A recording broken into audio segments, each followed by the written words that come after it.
Oye, mío, pero creo que no se ve la pantalla. ¿Cómo le hago? Conecta a la pantalla. Ajá, en el Zoom. Ya le di, pero no la. Dale. Haz que dile a Esme que te deje compartir. Pero ya está habilitada. Ella es anfitriona. Pícale.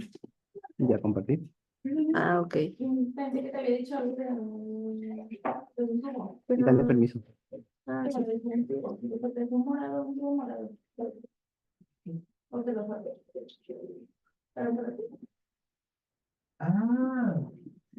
Creo que sí, cierra y volver a abrir. Ahorita vamos a volver a ingresar, Esme. Ok.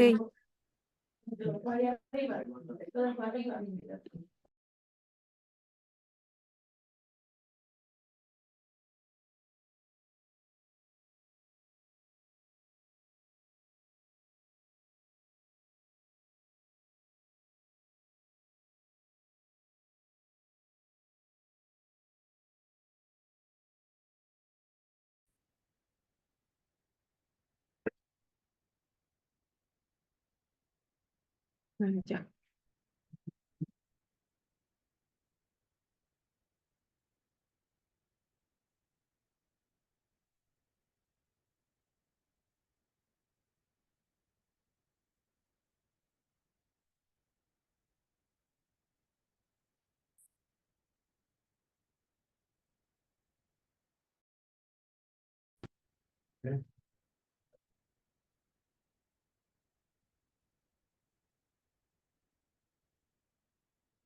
Bueno, vamos a continuar con lo de la amplificación del isocromosoma 21.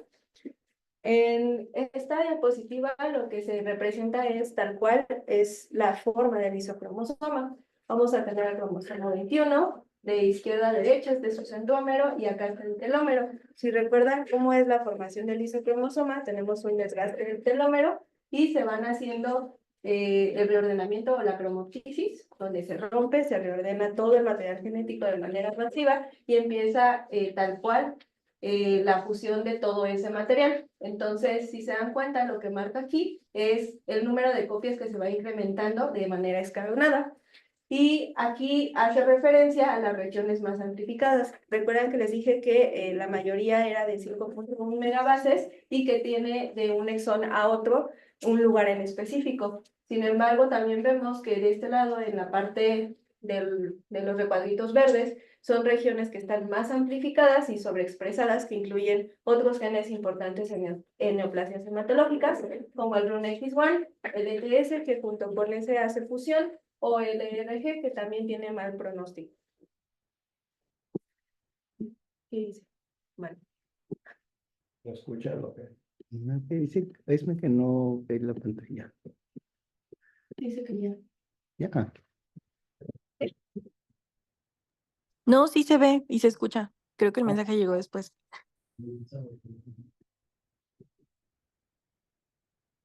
Entonces, para ver tal cual el impacto que ha tenido el conocimiento de esta amplificación, pues tenemos de la COP, se investigó tal cual el impacto que tiene esta pues alteración a nivel de la supervivencia libre de eventos y la supervivencia global. Ellos hicieron un estudio del 2003 al 2011, en donde fueron dos cohortes, una de 5.057 niños y adolescentes que tenían leucemia linfoblástica aguda del tipo B, con una estratificación de riesgo estándar, y 2.736 chiquillos con un riesgo alto. Ellos vieron que en estos dos grupos, 158 pacientes, que fue aproximadamente el 2% de esta gran cohorte, tenían la amplificación del cromosoma 21. 74 que fueron 1.5% eran de riesgo estándar y 84 que fue el 3.1% de alto riesgo. Si lo podemos ver en las dos gráficas de Kaplan-Meier, la supervivencia libre de eventos era menor en comparación a los pacientes que no tenían la alteración de la amplificación. Si vemos en 72.7% contra un 88.1%. Y de la misma manera vemos que la supervivencia global era menor en comparación a quienes no tenían esa amplificación. Entonces, ellos concluyeron que los pacientes que tenían la amplificación en lisocromosoma 21 tenían resultados inferiores con esquemas de quimioterapia estándares o que no fueran intensivos. Por lo tanto, no eran candidatos a una quimioterapia menos intensa. En este estudio, digo, es como de los más viejitos, desde el 2007, y también nos hablaba del pronóstico de los niños con leucemia linfoblástica aguda que tenían amplificación del isocromosoma 21. Recuerda que este por primera vez se vio en el 2003, entonces este fue un estudio 4 años después. ¿Y por qué se los menciono? Porque si se dan cuenta en la gráfica de Kaplan-Meier, vean la supervivencia libre de eventos, hasta dónde caía. Bueno, no sé si le alcanzan a ver, pero era un 29%. Entonces apenas si estaban conociendo el por qué y cuál era el pronóstico. Estos fueron 1935 pacientes que fueron tratados con el protocolo inglés LLA 97 y 1630 fueron sometidos a un cribado para ver si se tenía o no la alteración. 28 de estos pacientes presentaron esta anomalía, que sigue concluyendo que abarca más o menos el 2% de esta población o este número. Y las características que vieron en estos pacientes es que pues la mayoría eran de un estilo BB, morfología L1 de la FAB. Los leucocitos, el recuento era menor de 10.000 en 68 pacientes y las plaquetas eran menos de 25.000. La edad siempre fue entre 5 a 9 años y, por ejemplo, en los pacientes que eran mayor de 10 años, pues el porcentaje era menor. Pues si se dan cuenta, la mayoría eran edades mayores. No se asociaba ni a esplenomegalia, ni hepatomegalia, ni masa mediastinal.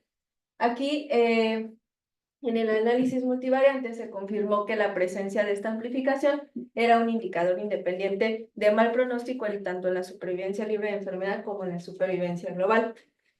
Sí se vio que era mucho peor el pronóstico en comparación con otras alteraciones que en ese momento pues ya se conocían. Entonces, la mayoría de las recaídas fueron a médula ósea, algunas aisladas al sistema nervioso central. En este estudio solo fueron 2. Y en cuanto a las muertes, todas fueron por toxicidad y sin respuesta a tratamiento, porque en ese momento la estratificación de riesgo era prácticamente a un riesgo estándar, a un riesgo alto. Entonces, la mayoría de los pacientes o no respondían a ese tratamiento o se morían por toxicidad.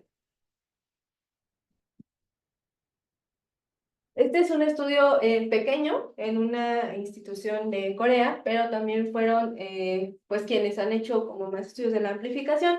Se incluyeron 295 niños, de los cuales solo 10 pacientes tuvieron esta alteración, que abarca más o menos en su cohorte un 3.4%. Lo que vieron ellos en su estudio, esto es como las características que tuvieron los pacientes. Si se dan cuenta, la mayoría estaban en un alto riesgo, en un riesgo estándar. Y las edades de los niños oscilaban entre los 8 a los 12 años. La mayoría eran hombres. Eso también lo mencionan en la bibliografía, que han visto que en proporción se ha observado que los pacientes con amplificación del cromosoma 21 han sido en la mayoría varones. En esto vieron que pues la tasa estimada de supervivencia libre de eventos, ellos lo hicieron a 10 años, tanto como la global como la libre de eventos, fue del 46.7%, que es la que está de este lado, y de un 64.8%. Si nos damos cuenta, sigue siendo muy baja en comparación a pacientes que no tienen esta amplificación.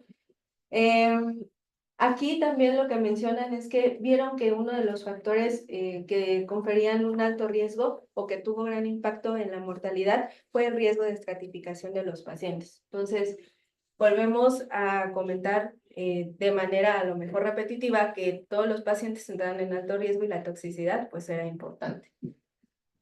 Ellos concluyen que la presencia de la amplificación del cromosoma 21 se relaciona con un retraso en la respuesta a la quimioterapia en dosis estándar, a un aumento de recidiva y también un incremento en la mortalidad.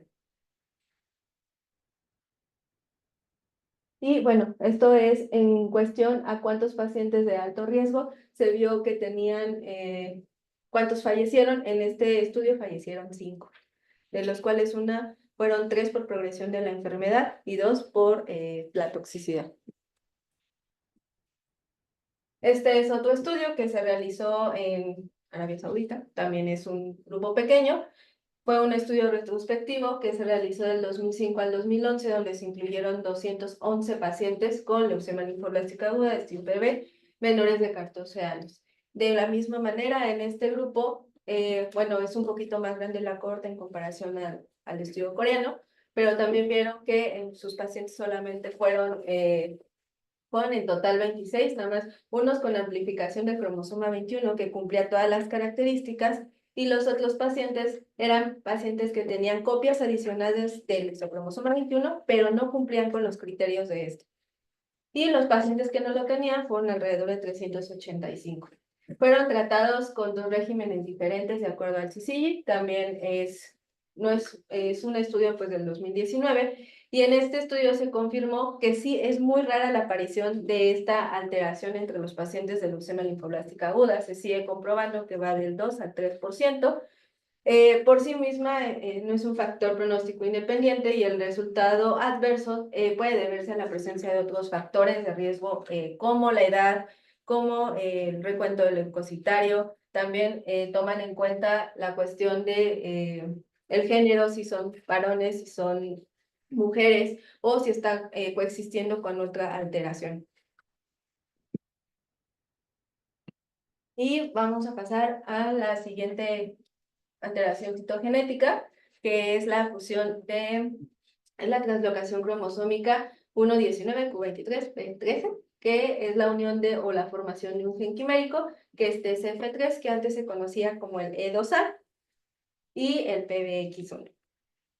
Pues está presente aproximadamente, dependiendo de la bibliografía, de un 3 al 5% de los casos de leucemia linfoblástica en niños. Se relaciona con mayor frecuencia en pacientes con descendencia afroamericana, y es la tercera translocación cromosómica recurrente más frecuente en los niños con leucemia linfoblástica aguda. Entonces tenemos que el gen TSF3 o E2A se encuentra en el cromosoma 19, en el brazo corto, banda 13.3, y lo que tiene este gen es que va a codificar a 2 proteínas importantes que se van a ver relacionadas en la maduración y el desarrollo de los linfocitos B. Estas proteínas son la E12 y la E47. El gen PBX1 se encuentra en el cromosoma 1, en el brazo largo, la banda 23.3, y este es un factor que se expresa de manera generalizada en todos los tejidos cuando nos encontramos en la etapa embrionaria, y es responsable de los cambios morfológicos durante el desarrollo del feto o del embrión. Entonces, esto era como para esquematizar cuáles son los 2 cromosomas y dónde se hace la fusión de ambos, y forman pues el gen quimérico. Fue detectado por primera vez en 1984, entonces ya un buen tiempo, y algo importante que les remarco aquí es que se relaciona con mayor incidencia de recaída al sistema nervioso central.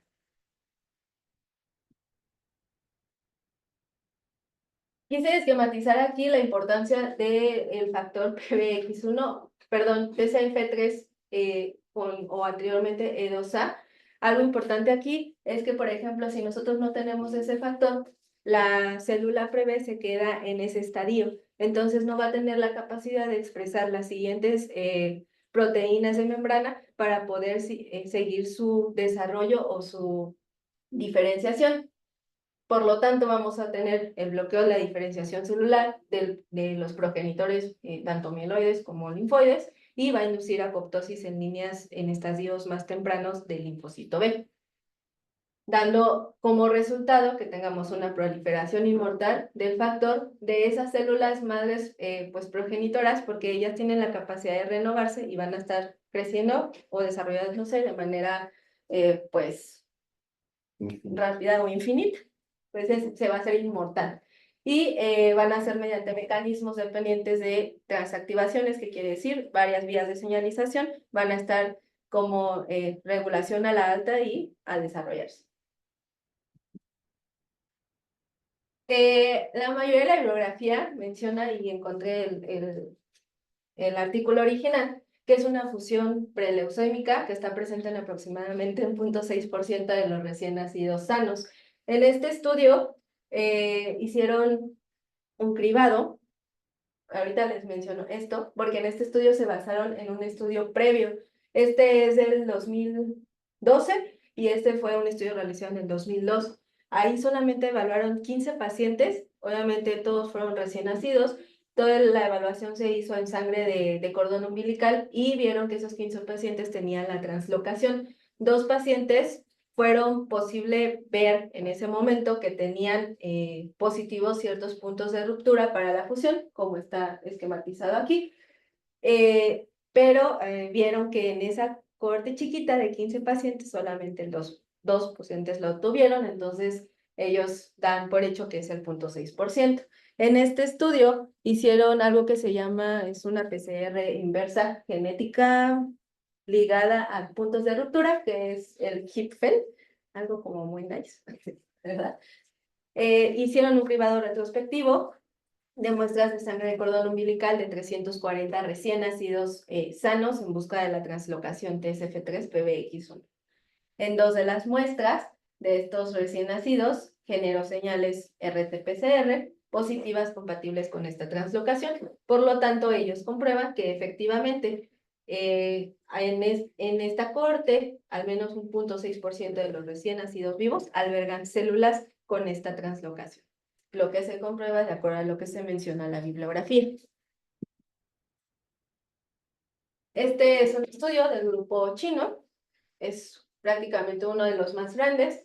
Se comenta que en este estudio fueron 385 pacientes con leucemia linfoblástica aguda que tenían esta translocación. Fueron tratados con el protocolo del 2015 al 2019, y todos estos pacientes recibieron una quimioterapia intensificada para riesgo intermedio sin irradiación profiláctica al sistema nervioso central.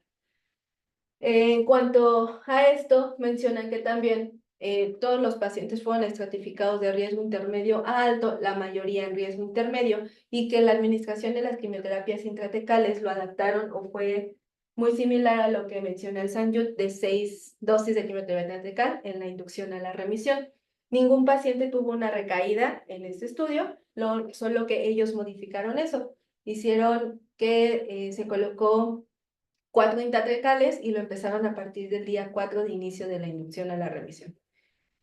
Sin embargo, pues ellos concluyen que, por ejemplo, en estas gráficas de Kaplan-Meier, se vio que igual está relacionada con una menor supervivencia libre de enfermedad el coexistir esta translocación, pero si se dan cuenta no es de manera tan significativa. Tenemos un 84 versus un 88.9%. Insisto, no todas las translocaciones vienen solitas, la mayoría coexisten con otras, y entonces eso le confiere mayor riesgo.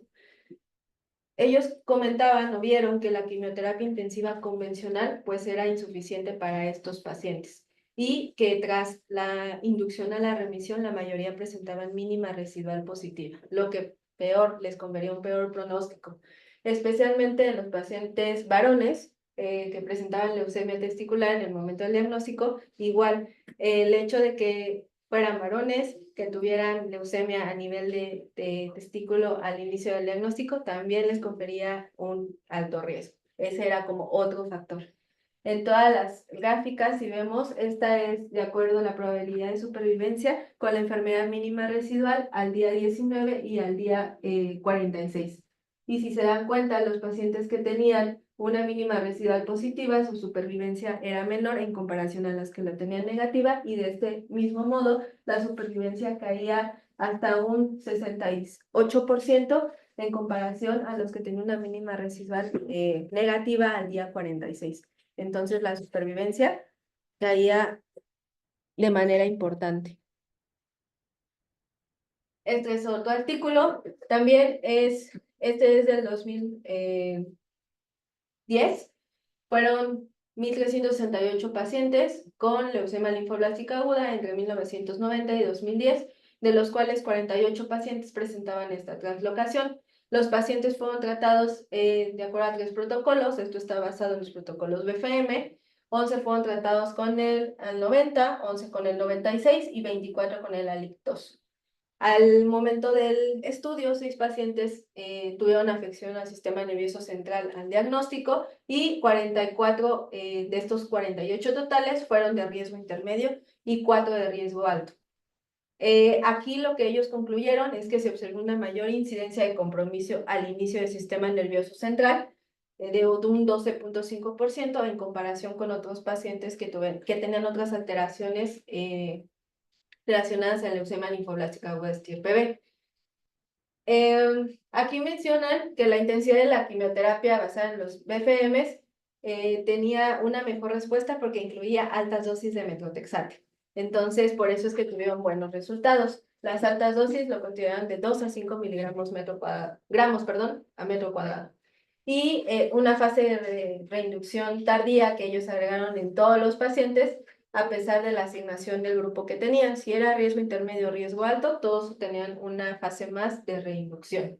Y vieron que pues la supervivencia libre de eventos fue alrededor de 85%. Entonces, pues en comparación con otros grupos y estudios más anteriores, pues teníamos una buena tasa. Ellos decían que pues en cuanto a los protocolos, decían que esta anomalía se asociaba con una buena respuesta al tratamiento y con un resultado excelente, de acuerdo a lo que ellos vieron. Y esto es algo importante, es lo que les mencionaba. Los pacientes tienen mayor riesgo de recaída del sistema nervioso central. Entonces, en el estudio del sueño, del total 16, ellos pues compararon el total 15. Ya sabemos que en el total 15 ya se había eliminado la irradiación craneal y sabemos que ellos también ya clasificaban esta translocación con mayor incidencia a recaída del sistema nervioso central y una menor incidencia a recaída hematológica. En el estudio total 16, la incidencia de recaída al sistema nervioso central pues se redujo como resultado de que se incrementaron el número de tratamientos intratecales y que fueron en etapas más tempranas. Entonces, en el estudio que fue entre el 2007 y el 2017, se incluyeron 598 pacientes menores de 18 años que obviamente recibieron quimioterapia dirigida al riesgo y que no recibieron irradiación profiláctica. La característica que les conferían un riesgo alto de recaída en el sistema nervioso central, por ejemplo, los pacientes que tenían un CNS2, un CNS3, TCF3, PBX1, todos esos eran de alto riesgo. Todos los pacientes recibieron 2 quimioterapias intratecales en la semana de inducción a la remisión, en el día 1 y en el día 15. Sin embargo, había unos que eran de bajo riesgo y solamente se agregaron 2 intratecales más, pero los pacientes que tenían esas características se agregaron al día 4, 8, 11 y 22.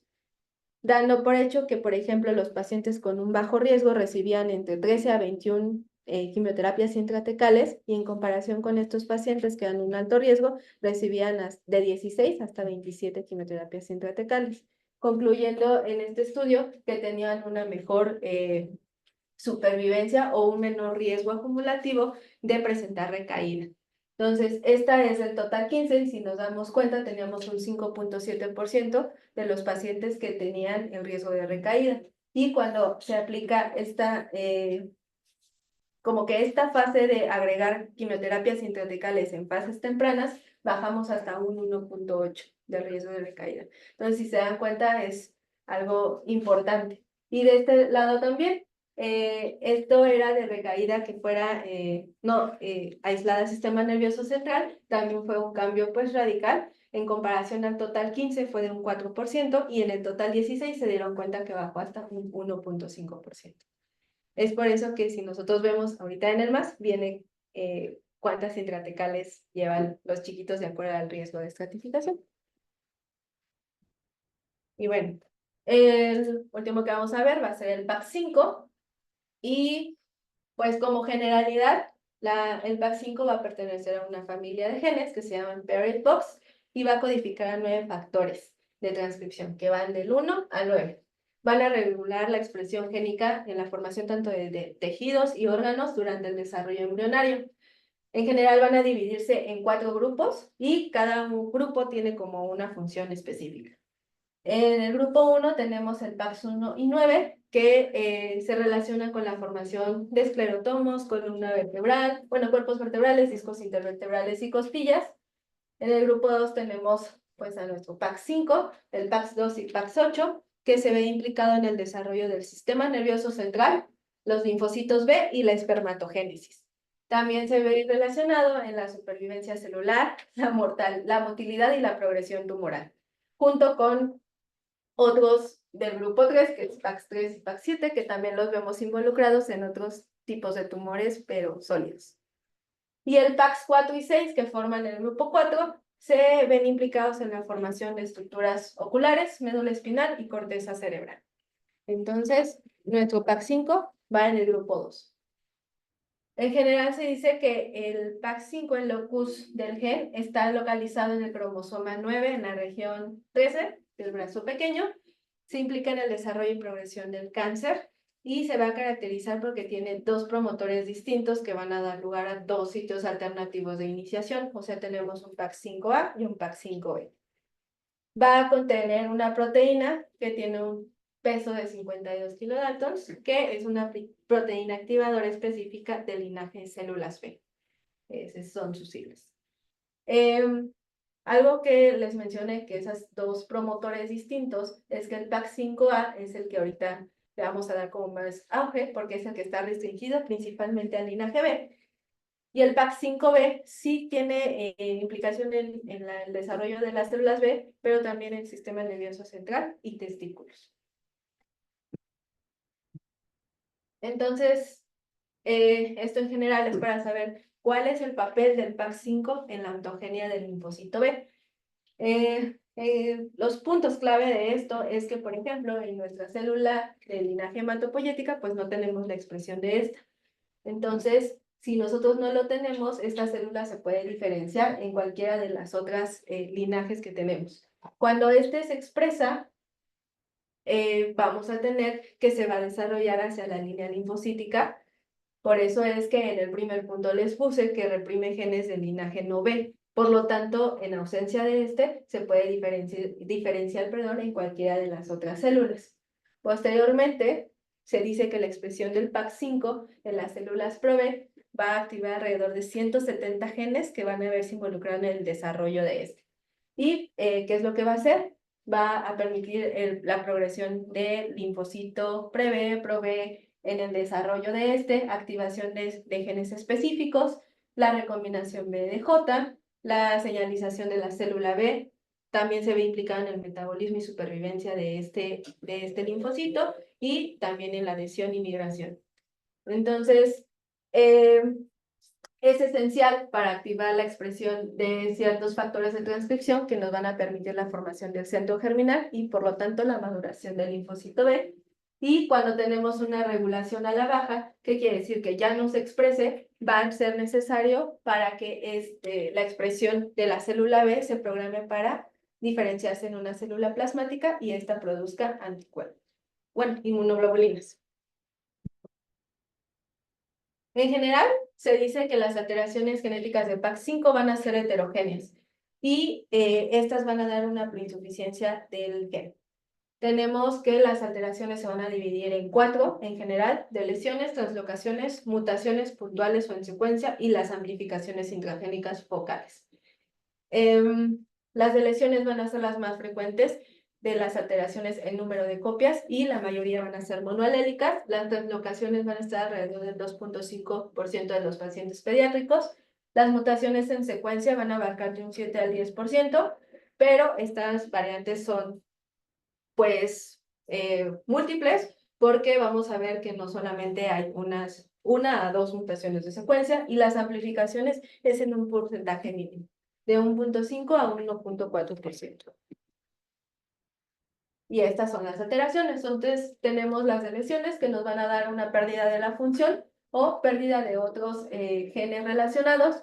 Las fusiones, principalmente aquí Ahorita vamos a ver por qué ponen el Philadelphia Light, porque se ha visto que en el PAX5 tenemos alteración en este tipo de pacientes y la mayoría de las fusiones se hacen con los genes JAK2, que pues se ven implicados en la vía de señalización JAK-STAT y tenemos mutación de estas.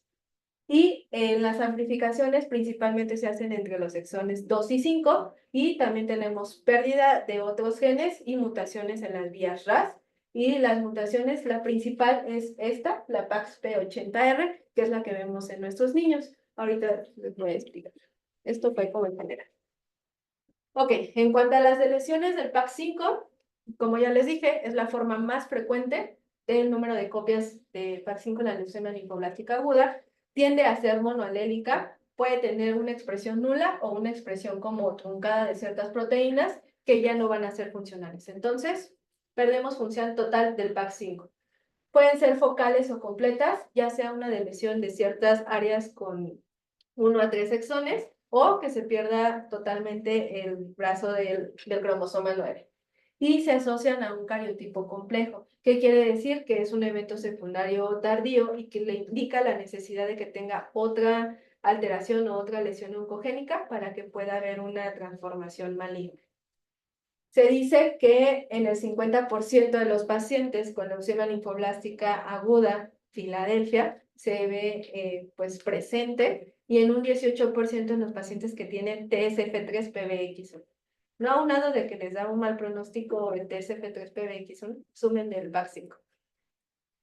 Entonces, aquí se vio, bueno, hicieron estudios en los ratoncitos en donde vieron que la insuficiencia de PAX5 como consecuencia de una lesión monoalélica hacía más susceptible a la transformación de las células B. Sin embargo, vieron también en los ratoncitos que si teníamos una pérdida heterocigota del PAX5, pues no había como tal una implicación de que se desarrollaba de manera normal la célula B, pero no había una transformación maligna, entonces no presentaban leucemia.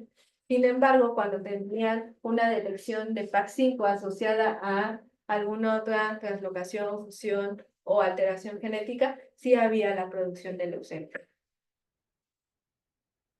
En cuanto a las translocaciones, puede fusionarse con cualquier otro gen. Las más frecuentes, ya sabemos que esto va a dar a reordenamiento de material genético, se produce alrededor del 2.5%, y las más frecuentes es la del PAX5 con el gen ETV6, que es una de las más recurrentes de la leucemia linfoblástica aguda de estirpe B y va a regular esta fusión. Digamos que la expresión o la función del ETV6 va a rebasar la del PAX5 y entonces va a regular de manera negativa los genes diana del PAX5. Y otra que también se ve implicada es la translocación del PAX5 con el gen ELN, que actúa como uno de los eventos iniciadores más potentes para inducir leucemia. Esta fusión es secundaria a que va a promover alteración en las vías de señalización de JAK3 y RAS. Las mutaciones puntuales, la mayoría se ha demostrado que las mutaciones se ven localizadas en el dominio N-terminal del PAX5 y la que les mencioné que es más frecuente en la leucemia linfoblástica aguda de estirpe B en los niños es la PAXP80R. Se identificó como una de las más frecuentes en varias secuencias y lo que hace es que tenemos alteraciones bialélicas del gen y se ven, tienen activación de funciones de puntos de señalización de la vía RAS. Entonces, lo que hace que esta translocación o esta mutación sea de penetrancia completa para que se dé la leucemia linfoblástica. Estas son otras, se ven alrededor de un 40%, pero bueno, en este estudio, bueno, en este artículo principalmente hablan tanto de niños como en adultos, pero estas se ven más en adultos. La amplificación intragénica, les dije, es del 0.5 a 1.4%. Alberga con frecuencia pérdidas homocigotas de otros genes como el CDKN2A y B y también se ve relacionada con trisomía del cromosoma 5. La mayoría de las amplificaciones van a abarcar los exones 2 a 5 y van a codificar dominios de unión del ADN con el PAX5. Entonces aquí, como lo vimos en la amplificación del cromosoma 21, vamos a tener un aumento del número de copias, va a alterar la unión del PAX5 con el ADN y pues tenemos una diferenciación y transformación de la célula B de manera desregulada. Entonces, en cuanto a lo que a nosotros nos compete, en estudios recientes se ha presentado que hay dos subtipos de leucemia linfoblástica aguda tomando en cuenta el PAX5. Uno es el subtipo D que abarca las alteraciones, ya sabemos que pueden ser amplificaciones, rearreglos, las mutaciones y tal cual la mutación PAX5 que es la P80R. Acuérdense que la más común son las alteraciones, está en el 7 al 10% de los pacientes, contando niños y nuestro grupo AYAS, y la mayoría van a entrar en riesgo intermedio, riesgo alto.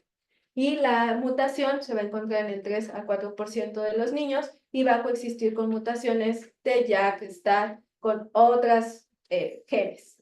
Entonces, en esta gráfica les pongo, fue un artículo donde vieron cuáles son las implicaciones clínicas de todas las translocaciones y en los grupos, todas las translocaciones que pueden coexistir. Si se dan cuenta, nuestros niños de 1 a 9 años, de este lado tenemos las alteraciones de PAX. Y aquí tenemos que en este grupo la más frecuente es PAX5, las alteraciones, pero la mutación es mínima. Sin embargo, en cuanto va aumentando la edad, va tomando también mayor importancia la alteración por mutación. Y entre más grandes, encontramos mayor porcentaje de presencia de la mutación que el de las alteraciones.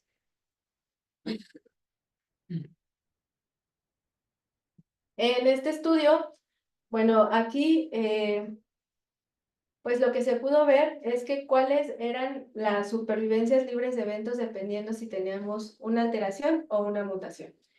Fue un estudio con 99 pacientes que fueron tratados en un hospital infantil de la India. Y según el protocolo BFM 2009, el PAX5 estaba afectado en un 33% de los pacientes y aquí toman como factor un 75% eran varones. La supervivencia libre de enfermedad con los pacientes que tenían alteraciones fue de un 88% y los que tenían la mutación tal cual fue de un 84%. A lo mejor no es tan significativo, pero sí vieron que la frecuencia de las alteraciones era mayor y la de la mutación, aunque era menor, sí tenía una menor supervivencia. Ya son las 9. No, pero ya tenemos clase, ¿podemos dejárselos? Es que nosotros también estamos en Vale. clase. Gracias. Déjalos en las sillas de afuera o ve qué hay que hacer. Entonces, en este punto vemos que esta es la probabilidad de supervivencia de tener solamente la alteración. Y si nos damos cuenta, pues es importante, pero en cuanto a la mutación es mínimamente significativa. Aún así, la supervivencia va arriba del 80%.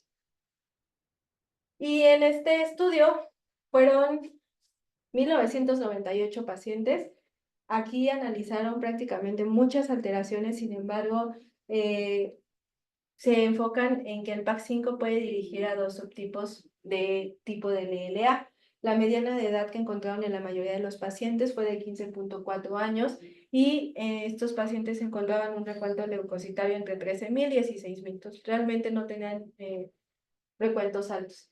La mayor probabilidad era que fueran varones. En este estudio el 68.9% de los pacientes lo eran.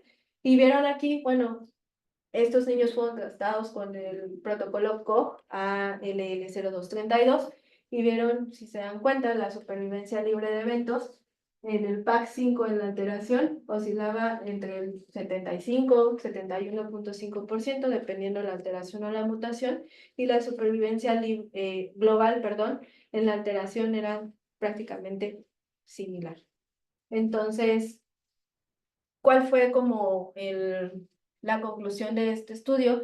Es que si nosotros tenemos conocimiento de los diferentes subtipos de leucemia linfoblástica aguda, la implicación que tienen al diagnóstico nos van a permitir realizar una estratificación de riesgo adecuada.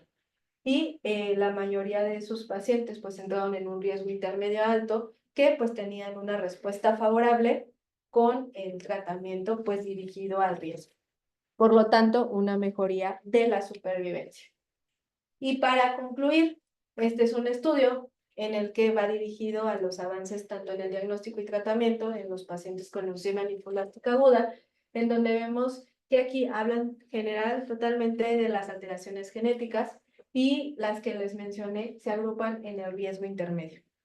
Vienen las características y vienen más o menos como las recomendaciones. O sea, se puede manejar una dosis intensiva de quimioterapia estándar, sin embargo, todo esto se va a basar en la mínima residual, a la respuesta al tratamiento. Y nosotros de ahí decidir si se sube de riesgo, si se intensifica la terapia o nos mantenemos de acuerdo a la respuesta. En la alteración de la mutación de PAC5, dependiendo si coexiste con alguna otra alteración, se puede agregar inhibidores de los JAK. Y de igual manera, tenemos una adecuada estratificación de riesgo, nos va a determinar la intensidad del tratamiento. Y esto nos va a dar mejoría tanto en la supervivencia libre de eventos como la supervivencia global.